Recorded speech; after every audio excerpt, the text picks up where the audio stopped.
Amado Señor, gracias te damos por esta mañana. Señor, no somos ajenos a lo que está sucediendo, Señor, en Europa. Y Padre, nos damos cuenta que la violencia, el terror, está tocando nuestras puertas. Y muchas veces, Señor, ese terror, esa violencia, es por un desconocimiento de tu palabra.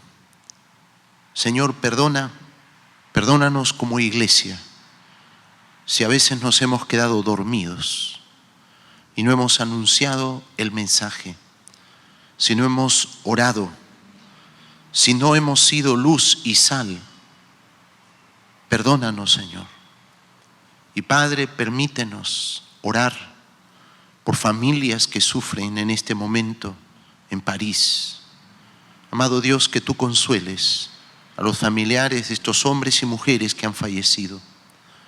Y Padre, permite que estos momentos difíciles sean, Señor, como un sonido de campana para nosotros como iglesia, que hay que trabajar, que hay que orar, que hay que testificar, que hay que apoyar la obra misionera, que hay que comprometernos con Cristo. Porque si hay un mensaje que puede cambiar vidas, cambiar el mundo, cambiar la sociedad, no es el mensaje de la tolerancia, sino es el mensaje del Evangelio. Por eso, Padre Celestial, permítenos como iglesia predicar a un Cristo vivo, a un Jesucristo transformador, todopoderoso. Y Padre, guíanos, Señor, a no ser indiferentes, sino solidarios, orar por personas que sufren, pero al mismo tiempo prepararnos para compartir el mensaje de Jesús. Guíanos, Señor, en esta mañana. Te lo pedimos en el nombre de Jesucristo. Amén. En esta mañana entramos a nuestro sexto tema, que tiene que ver con la serie Creer. Ya estamos en el tema número 6, y el tema número 6 es la iglesia. ¿Qué es la iglesia? Antes de comenzar este sexto tema, sería bueno hacer una pequeña introducción. Los 5 temas anteriores, del 1 al 5, nos guían a una relación con un Dios todopoderoso y personal. Los 5 temas que hemos tratado apuntan a que cada uno de nosotros pueda fortalecer una relación personal con Jesucristo. Los temas del 6 al 10 ayudan a que nos relacionemos con otras personas, además de relacionarnos con Dios. Además de relacionarnos con Dios. Y una declaración importante es la siguiente: creo que la iglesia de Dios es la principal forma de llevar a cabo sus propósitos aquí en la tierra. Dios ha instituido su iglesia para tu beneficio y para mi beneficio, para bendición de la humanidad. La iglesia es el pueblo de Dios, familia de Dios. Y dentro de la iglesia, Dios quiere bendecir nuestras vidas. Dios quiere equiparnos. Y Dios quiere que podamos crecer para glorificar a Dios. ¿Cuál es el origen de la iglesia? ¿Dónde se origina la iglesia? Es importante entender de que después de la caída, Dios arma un plan que tiene como propósito redimir al hombre. Por ello, el origen del plan de Dios está en las promesas que Dios da a Abraham y a su descendencia. En Génesis capítulos 12 al 15. Dios anhela que su pueblo sea luz y testimonio para las naciones, de su presencia, poder y amor. Lamentablemente, el pueblo de Israel fracasa en este propósito. Y más allá de lo bueno o malo que pudieron haber hecho los hombres y mujeres de Israel, lo que revela Israel es que como seres humanos no podemos cumplir con las demandas de Dios. Somos limitados, somos imperfectos. Es por ello que Dios, en su misericordia, conociendo nuestra humana debilidad, envía a su Hijo Jesucristo para que anuncie el mensaje del Señor. Pero no solamente eso, sino para que Él se constituya en nuestro Redentor, nuestro Salvador, aquel que iba a pagar por nuestros pecados. Jesucristo anunció que fundaría la iglesia. Y esto lo encontramos en el texto de Mateo, capítulo 16, 13 al 18. La palabra iglesia no es una palabra nueva, es una palabra que ya se usaba en la antigüedad. Y el significado literal de iglesia es asamblea. Asamblea. Es el llamado, la convocatoria a toda la comunidad para anunciar un mensaje, para coordinar determinadas acciones. Eso es literalmente lo que significa la palabra iglesia. La mejor traducción, asamblea. Este pasaje de Mateo 16, 13 al 18 dice, palabras del Señor Jesucristo preguntándole a los discípulos, ¿quién dicen los hombres que es el Hijo del Hombre? Ellos dijeron, unos Juan el Bautista, otros Elías y otros Jeremías, o algunos de los profetas. Él les dijo, ¿y vosotros quién decís que soy yo? Respondiendo Simón Pedro, dijo, tú eres el Cristo, el Hijo del Dios viviente. Entonces le respondió Jesús, bienaventurado eres, Simón, hijo de Jonás, porque no te lo reveló carne ni sangre, sino mi Padre que está en los cielos. Y yo también te digo que tú eres Pedro, y sobre esta roca edificaré mi iglesia, y las puertas del Hades no prevalecerán contra ella. Es importante ver que en este pasaje Jesús anuncia que Él iba a fundar su iglesia. Y aquí es importante darnos cuenta de algo, que en el versículo 18 Jesús dice, y yo te digo que tú eres Pedro, y sobre esta roca edificaré mi iglesia. En el griego aquí hay dos palabras que son diferentes, no son las mismas. Pedro es Petrus y roca es Petra, dos palabras diferentes. Entonces, Jesús no está diciendo que va a edificar la iglesia sobre Pedro, sino sobre la roca, no sobre Petrus, sino sobre Petra. Y esa Petra es la declaración que Pedro hace. ¿Cuál es esa declaración? Versículo 17, 16. Tú eres el Cristo, el Hijo del Dios viviente.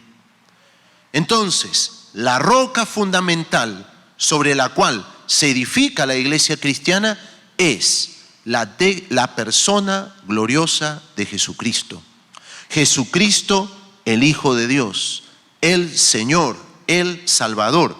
Él es el fundamento de la iglesia. Por eso Jesús dice, sobre esa roca voy a edificar mi iglesia y las puertas del Hades no prevalecerán contra ella. Jesús hace este anuncio en Mateo 16, pero la iglesia literalmente nace en Hechos capítulo 2. Y en Hechos capítulo 2, el día de Pentecostés, es cuando el Espíritu Santo se derrama sobre los apóstoles y anuncian el mensaje del Evangelio, y miles creen en Jesucristo. Esto se da en el libro de los Hechos, en el capítulo 2.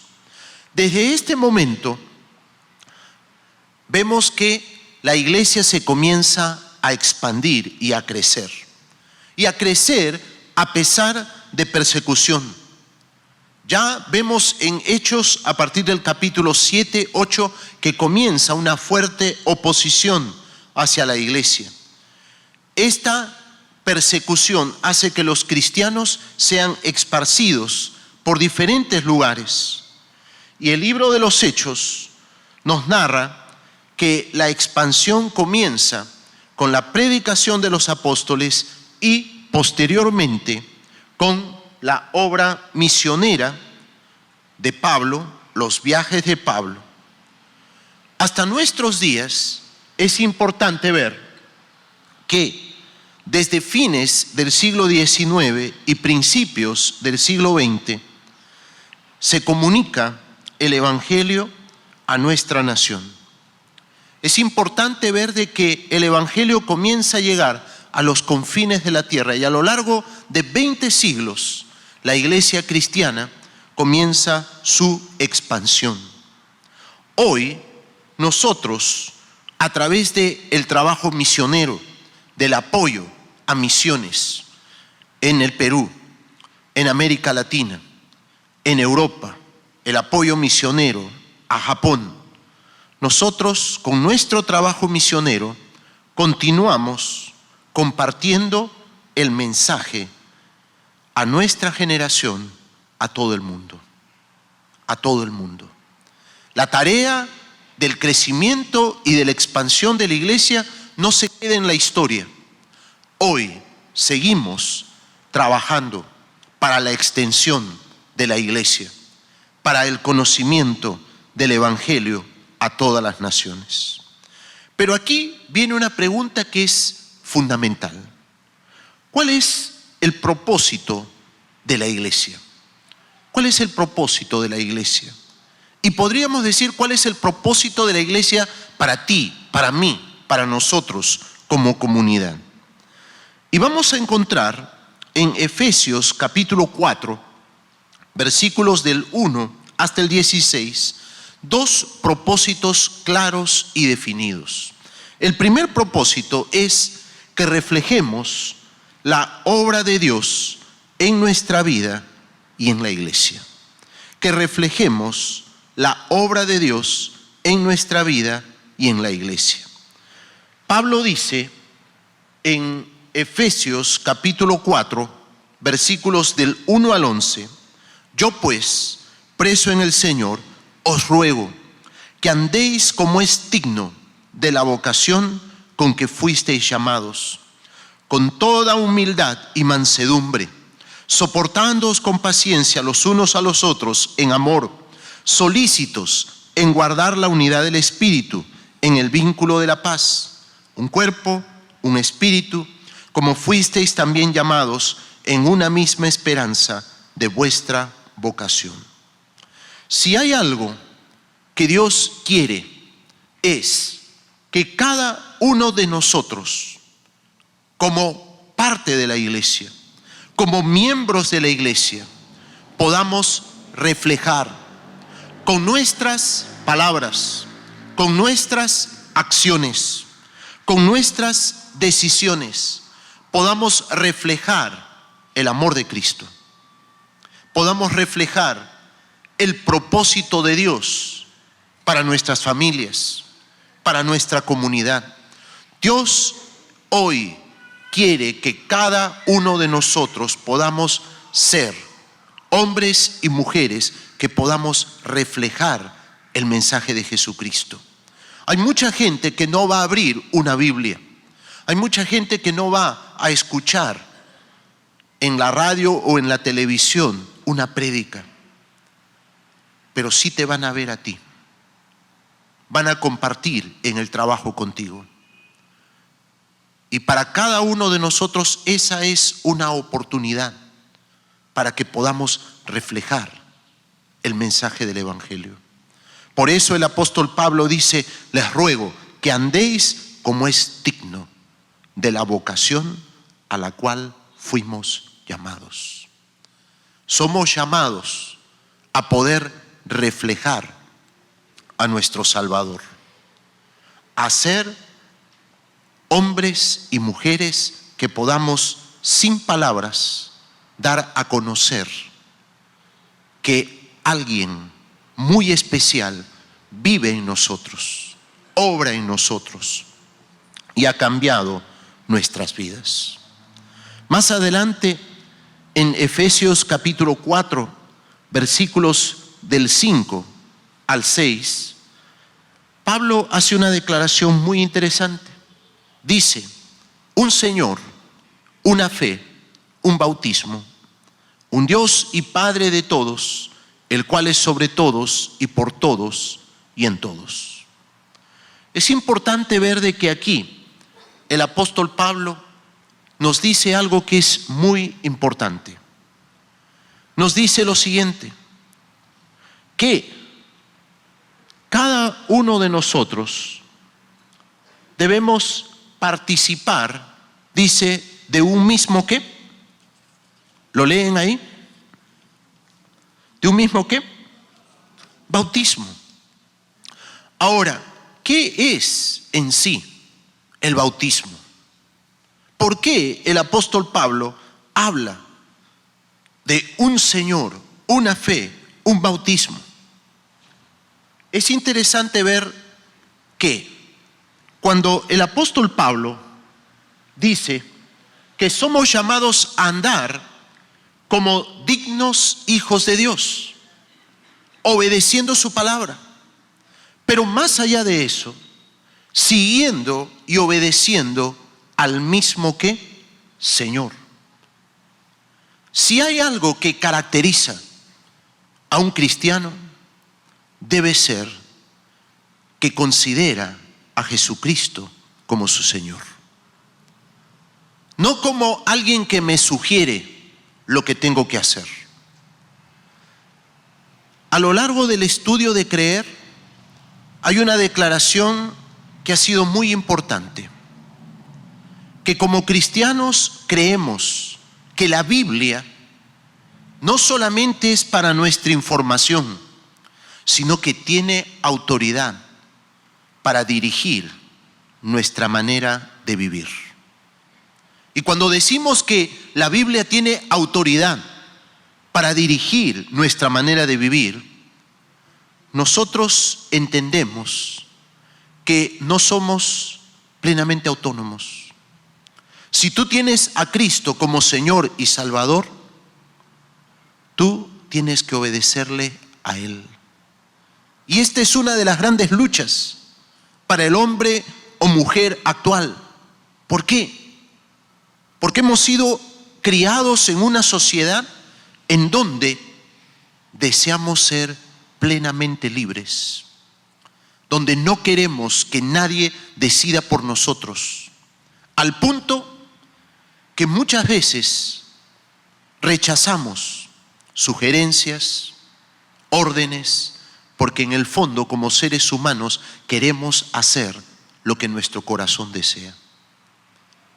Pero como cristianos, tenemos que entender que una de las claves es estar dispuesto a someternos al señorío de Cristo. Y el señorío de Cristo no es imposición.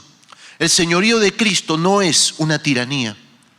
El señorío de Cristo es estar dispuesto a seguir y obedecer a aquel que tiene un plan, que tiene un propósito para nuestra vida. Es decir: Señor, sí estoy dispuesto a seguirte, sí estoy dispuesto a obedecerte. Un Señor con mayúscula es que podamos en la vida diaria reconocer que hay alguien a quien tenemos que tener en cuenta, que hay alguien a quien tenemos que obedecer. Y lo segundo, una fe. Eso significa seguir una misma doctrina. A lo largo de los siglos, una de las cosas más celosamente guardadas por la iglesia cristiana es seguir un orden de doctrina. Que no nos desviemos, que no añadamos ni quitemos cosas que son fundamentales. Un mismo orden de doctrina que tiene como propósito glorificar a Dios, que tiene como propósito mantener una iglesia sana, que tiene como propósito que podamos crecer y cumplir los propósitos de Dios. A lo largo de los años, uno de los grandes problemas para la iglesia cristiana no ha venido. Los grandes problemas en la iglesia cristiana no han venido de fuera. Muchas veces han surgido de dentro. ¿Por qué? Por errores doctrinales. Todas las epístolas de Pablo tienen como propósito enseñar, corregir, para que nadie se desvíe, para que nadie entienda de una manera diferente la palabra de Dios. Necesitamos como iglesia un Señor, pero también una fe, una misma doctrina. Creer que Jesucristo es el Hijo de Dios, Dios hecho hombre. Creer que el Espíritu Santo no es una fuerza, sino es Dios en persona, quien obra en el creyente. Saber que Jesucristo resucitó, venció la muerte y que volverá por segunda vez. Son cosas fundamentales que tenemos que abrazar como creyentes. Pero también el apóstol Pablo habla de participar de un bautismo. ¿Qué es en sí el bautismo? Es dar un testimonio público que Jesucristo es nuestro Salvador, que Él cambió nuestra vida y que deseamos seguirle y obedecerle. En la iglesia cristiana, en la iglesia primitiva, no había personas que participaban en la iglesia y que no eran bautizadas.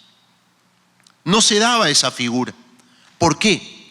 Porque todo hombre y mujer que ponía su fe en Cristo y que había experimentado un cambio, esa transformación gloriosa, la mano del Señor sobre su vida, no dudaba en bautizarse. ¿Por qué? Porque era una forma lógica de poder decir: he creído en Jesús, sé que Jesús es el Señor y Salvador, sé que Jesús ha obrado en mi vida y por ello quiero dar testimonio a todos de ello. Eso es el bautismo. Y si hay algo que hace el bautismo, es que permite no solamente que podamos dar testimonio público de lo que Jesucristo ha hecho en nuestra vida, sino de que podamos identificarnos públicamente con la iglesia de Dios. Un Dios y un Padre de todos, el cual es sobre todos y por todos. Dios quiere que nosotros podamos ver el bautismo como una de las expresiones más sublimes, más hermosas, que como cristianos nosotros podemos experimentar. Es el poder decirle al mundo: no dudo de que Jesucristo obró en mi vida, no dudo que Jesucristo es mi Salvador y quiero seguirle y quiero obedecerle.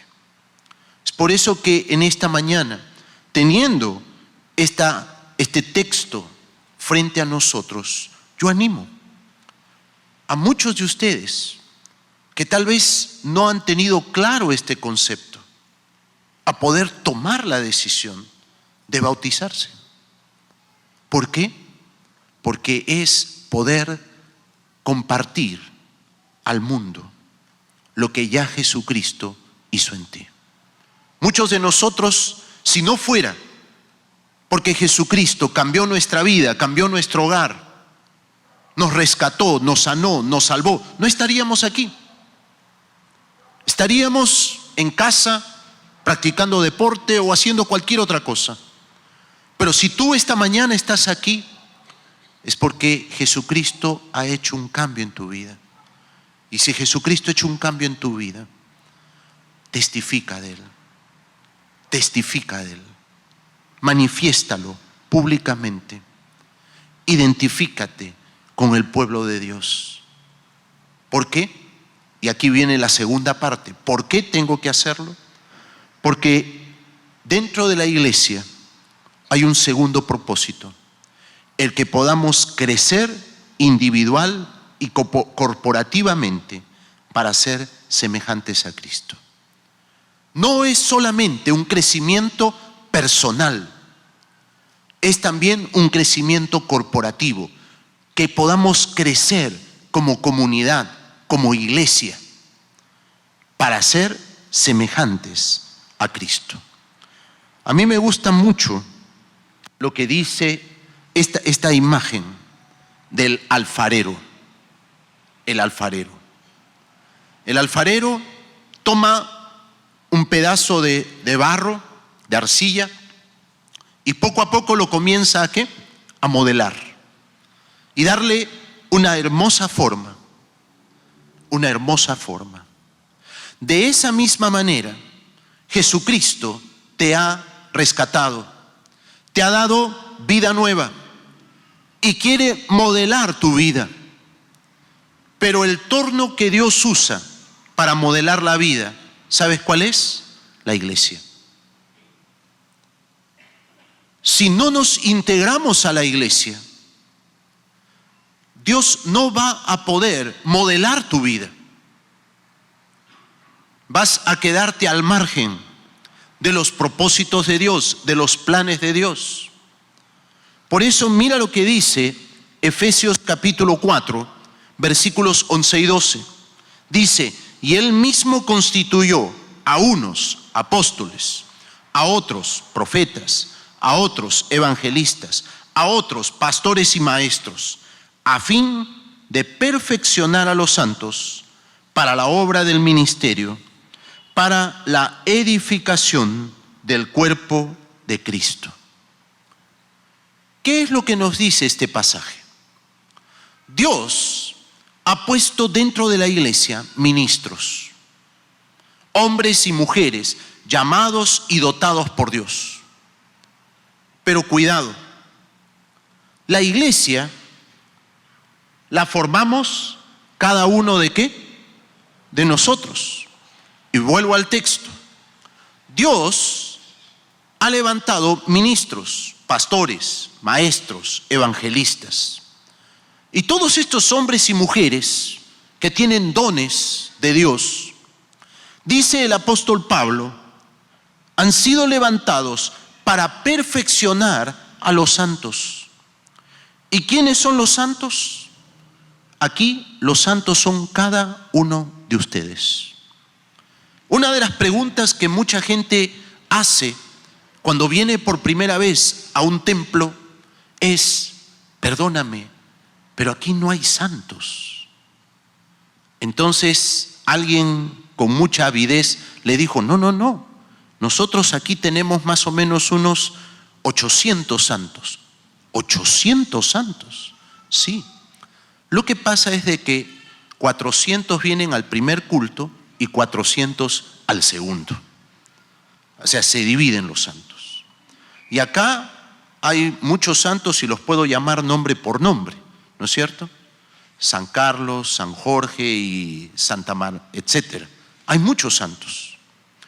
La Biblia llama santo al hombre, a la mujer que ha puesto su fe en Cristo. Y por la fe en Cristo ha sido separado del mundo para integrar su pueblo, la iglesia. Así que si tú has puesto tu fe en Cristo, si tú eres parte de la iglesia, recuerda, has sido separado para ser parte de la iglesia, para ser parte del pueblo de Dios. ¿Por qué? Porque Dios tiene un ¿qué? Un plan para tu vida. Dios no separa tu vida simplemente porque le dio la gana hacerlo. Dios te ha separado porque tiene un plan, tiene un propósito para ti, para tu familia, para tus hijos, para las personas que te rodean. Dios tiene un plan para tu vida. Y ese plan se va a realizar, ¿en dónde? ¿En dónde se va a realizar? En su iglesia. ¿Por qué? Porque Dios va a usar ministros cristianos. ¿Para qué? Para capacitarnos para la obra del ministerio, para enseñarnos. Ahora, tenemos que entender que la obra del ministerio es responsabilidad no solamente de los ministros, no solamente del pastor, de los evangelistas, de los maestros. La obra del ministerio, la gran comisión de llevar el mensaje del evangelio a todas las naciones, es responsabilidad de cada uno de nosotros. De cada uno de nosotros. Por eso Dios ha levantado ministros. ¿Para qué? Para capacitarnos, para capacitarte, para que tú puedas crecer espiritualmente, para que conozcas la palabra, para que puedas enseñar, guiar, aconsejar, predicar de Jesucristo. Aquí hay una figura que es muy importante. ¿Qué ven ustedes ahí? ¿Qué pueden ver? ¿Un qué? ¿Ah? Un entrenador. ¿Qué hace el entrenador? El entrenador enseña, capacita al equipo. Pero es interesante. Cuando comienza el partido, el entrenador no entra a la cancha. Solamente entra a la cancha ¿quién? El equipo. Y es muy importante las indicaciones del entrenador, pero que cada alumno, cada jugador tenga en cuenta todo lo que ha recibido, todo lo que ha aprendido, para que pueda ponerlo en la práctica en la cancha. Hermanos, cada domingo, en cada reunión, en cada clase, los pastores, los maestros, les enseñamos. Un domingo por la mañana como hoy, que estamos juntos alabando, meditando en la palabra, nos preparamos. Pero el culto termina y cuando salgamos por esa puerta, vamos a salir ¿a dónde? A la cancha. Y tenemos que ser cristianos no aquí, tenemos que ser cristianos afuera. Y es afuera donde tenemos que vivir el cristianismo. Y es afuera donde tenemos que reflejar a Cristo. Y es afuera donde tenemos que compartir y comportarnos dignamente como hijos de Dios. Uno de los grandes problemas es que muchas veces pensamos que toda la responsabilidad de la obra cristiana recae en los ministros. Y muchas veces los miembros nos hemos visto simplemente como espectadores. Pablo en este texto dice, no, ninguno de nosotros somos espectadores. Cada uno de nosotros somos responsables de poder testificar de Cristo al mundo. La salvación del Perú depende de ustedes, de nosotros. La salvación de tu familia, la salvación de tus amigos, el que podamos influir en la sociedad, depende de nosotros. No solo del pastor, no solo de mi maestro de escuela dominical, depende de mí, de ti. Por eso es importante que entendamos que lo que aprendemos, lo que recibimos aquí, tenemos que ponerlo en práctica afuera. Tenemos que salir a la cancha. Por eso el apóstol Pablo nos dice, tenemos que hablar de Cristo.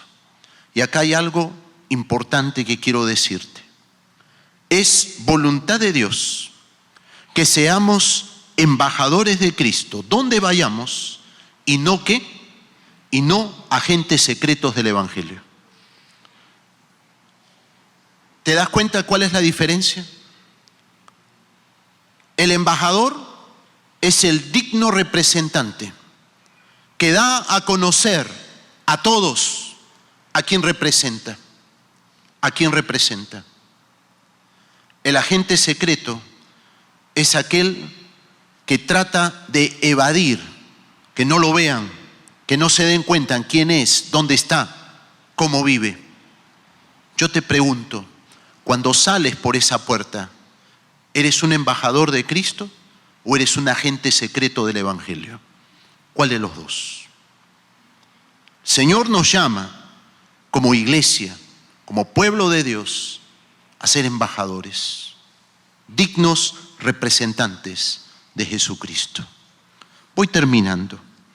En Efesios capítulo 4, versículos 13 al 16, Pablo dice, hasta que todos lleguemos a la unidad de la fe y del conocimiento del Hijo de Dios, a un varón perfecto, a la medida de la estatura de la plenitud de Cristo, para que ya no seamos niños fluctuantes, llevados por doquiera de todo viento de doctrina, por estratagema de hombres que para engañar emplean con astucia las artimañas del error, sino que siguiendo la verdad en amor, crezcamos en todo aquel que es la cabeza, esto es Cristo, de quien todo el cuerpo bien concertado y unido entre sí, por todas las coyunturas que se ayudan mutuamente, según la actividad propia de cada miembro, recibe su crecimiento para ir edificándose en amor. ¿Qué cosa nos quiere decir Pablo aquí? El Señor nos dice a través del apóstol Pablo lo siguiente: que lleguemos a ser ¿qué? Maduros. Maduros en la fe. Y no permanecer como ¿qué? Como niños. El niño juega. El niño no distingue las cosas claramente. El niño es una persona que fácilmente puede ser engañada, burlada. Pablo dice, necesitamos ser capacitados, necesitamos aprender, necesitamos echar raíces dentro de la iglesia para que podamos crecer y no ser como niños. ¿Para qué? Para que seamos parte de un cuerpo unido que se ayuda para crecer y que ayuda y guía a otros. Hay dos ilustraciones que nos van a ayudar a entender esto. ¿Se acuerdan del flautista de Hamelin? ¿Se acuerdan de esa historia? El flautista tocó la flauta y la primera buena acción fue que libró al pueblo de todas, ¿qué? De todos los roedores. Pero como no le quisieron pagar, ¿qué hizo el flautista? Tocó la flauta y se llevó ¿a quién? ¿A quiénes? A todos los niños. Hermanos, hoy en día, y lo digo con mucho cuidado, dentro de la sociedad hay mucho flautista. Hay mucho flautista. Y cuando tocan estos flautistas, se van a llevar a los niños. A los niños. Aquellos que no disciernen, aquellos que no distinguen entre lo correcto y lo incorrecto, entre lo que es bíblico y no bíblico. Y como la música apelan a las emociones, apelan al espectáculo, apelan a lo que sensorialmente nos gusta, apelan al show, al gran show. Y los niños se van detrás de los flautistas. Y lamentablemente con tristes consecuencias.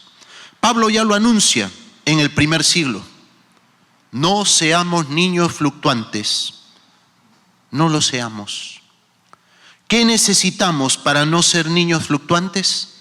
Echar raíces en la iglesia, capacitarnos, identificarnos, crecer espiritualmente para recibir bendición, para que Dios cumpla sus propósitos en nuestra vida y para que a través de tu vida, tu familia, tus amigos sean bendecidos, reciban la bendición de Dios.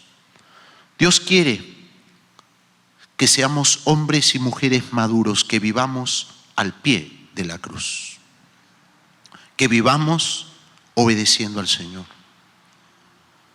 Me agrada un domingo en la mañana cuando veo aquí familias reunidas. Y es lindo cuando veo las familias, porque muchas familias llegan a Cristo porque primero la esposa escuchó de Jesús y trajo al esposo. Y el esposo trajo a los hijos. O a veces al revés, los hijos conocieron a Jesús. Y el mensaje y la vida de los hijos impactó en los padres. Y nos vamos animando otros, mi hermano, mi sobrino, mi amigo, mi compañero de trabajo. Eso es lo que Dios quiere dentro de su iglesia. Bendecir tu vida, equipar tu vida para que tú puedas ser de ayuda, de referente, de bendición para otros. No un niño, sino un hombre, una mujer maduro, que pueda ser de bendición donde quiera que vaya. Un embajador de Jesucristo, una embajadora de Cristo, no un agente secreto del Evangelio. Vamos a orar.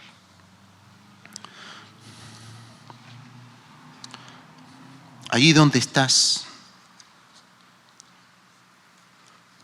pídele al Señor que Él te guíe para que lo que hemos escuchado en esta mañana sea parte de tu vida. Tal vez tú mismo te das cuenta que necesitas tomar decisiones, identificarte con la iglesia. Tal vez en esta mañana muchos tendrán que tomar la decisión de bautizarse. Otros tomar una decisión firme de identificarse con la iglesia, venir al culto, participar de un grupo pequeño. Dios quiere equipar tu vida, prepararte para que seas de bendición. Señor, gracias por esta mañana. Gracias, Señor, por tu palabra. Y gracias, Señor, por la iglesia. Gracias, Señor, porque en ella tú quieres bendecirnos. Tú quieres, Señor, usar tu iglesia para capacitarnos, para modelar nuestra vida, para que, Señor, nosotros, cada uno, podamos reflejar tu amor, podamos testificar que tú eres real y que podamos capacitarnos para ganar a otros para Cristo y para que podamos ser dignos representantes tuyos. Ayúdanos, Señor, guíanos. Permite que cada uno de nosotros podamos ser miembros fieles que puedan crecer día a día en la gracia y en el amor de Cristo. Te lo pedimos en el nombre de Jesús. Amén. Dios les bendiga.